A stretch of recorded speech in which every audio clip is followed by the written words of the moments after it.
Diabetes থাকলে কি আম খাওয়া বন্ধ?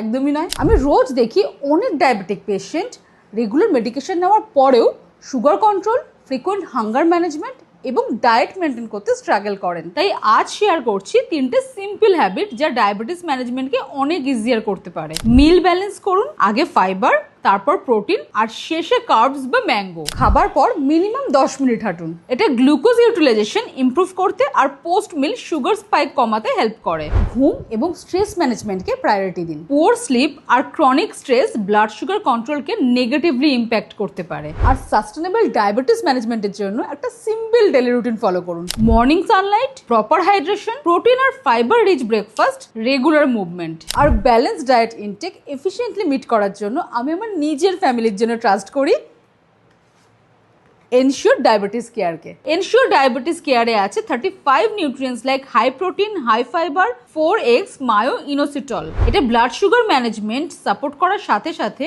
ওয়েট আর কোলেস্ট্রল ম্যানেজমেন্টও সাহায্য করতে পারে। তবে মনে রাখবেন, শুধু কোনো মাত্র একটা প্রোডাক্ট নয়, portion control, balance diet, regular monitoring এবং ফিজিক্যাল অ্যাক্টিভিটি সবগুলোই কিন্তু ইম্পর্টেন্ট। আগামী 1 মাস এই ছোট্ট হ্যাবিটগুলো ফলো করুন আর রেগুলার এই রিলের কমেন্ট সেকশনেই জানান কেমন ফিল করছেন। আমি আপনাকে গাইড করব। মনে রাখবেন, ডায়াবেটিস ম্যানেজমেন্ট মানে কিন্তু প্রিয় খাবার ছেড়ে দেওয়া নয়। It's all about balance, consistency and smart choices. স্বপ্নের মাঝে ব্লাড সুগার না আসে।